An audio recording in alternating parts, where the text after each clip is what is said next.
So we're going to be using the Box-and-Whisker plot. First thing we want to do is understand what the information is telling us. So the 10 is the smallest number. We don't know how many numbers are in this data set. We know that the smallest one is 10.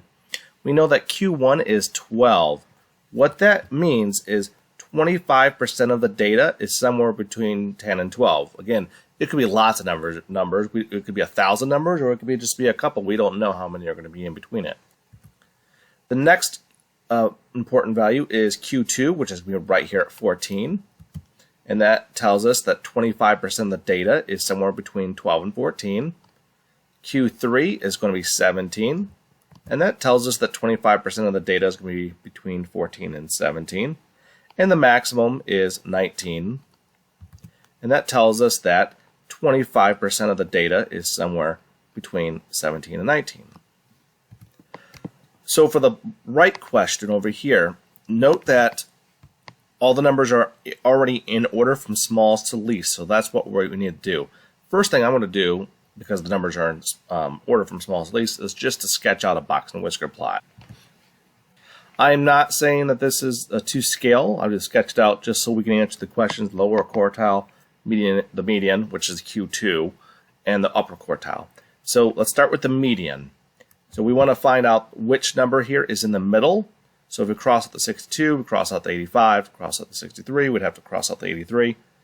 Cross out the 67, we have to cross out the 78. Cross out 68, we have to cross out 77. And we can't cross out the 71 because then we'd have to cross out the 74. So we have to find the average of 71 and 74. That's going to be 72.5. So that number goes right here in this line. That's the median, 72.5. And if I want to make the Box-and-Whisker plot a little more full, I should put the smallest number over here, which is 62, and the other dot would be 85. Notice that we found the median first. Now we're going to find the lower quartile.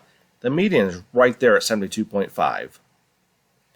So to find the lower quartile, I need to find the median of these 5 numbers.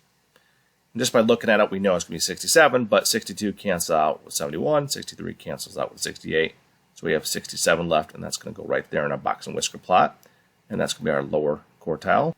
And for the upper quartile, we just need to find the median of the upper half of the information. 74 is going to cancel out with 85. 77 cancels out with 83, and we're left with 78. So that is going to be our upper quartile, or Q3. We're going to do the same thing for the list of numbers below for this last one. So first thing, I'm going to sketch out my Box-and-Whisker plot. Again, that's not drawn the scale. I will put in the 62 for the small dot and the 91 for the other dot.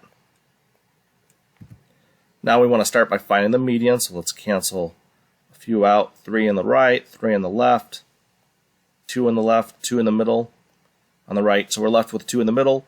The average is 71 and 74. Hey, that's going to be 72.5. That's going to be the median. And that's right there. So now to find the lower quartile, we need to find the median of the lower half of set of numbers, which is right here. So again, we have inside the purple one, we have an even amount of numbers, so we're going to have to average the middle 2 this time. So 62 cancels out with 71, 64 cancels out with 70, and the average of 67 and 68 is 67.5. And finally, we want to find the upper quartile, or Q3. That's going to require us to find the median of the upper half of numbers. 74 cancels out with 91, 76 cancels out with 88. So the average of 82 and 85 is 83.5. Again, note that there were 6 numbers in the upper quartile, so we had to average the middle 2 because we had an even amount of numbers. And 83.5 is going to go here, and we are done. If you have any kind of questions, ask your math teacher.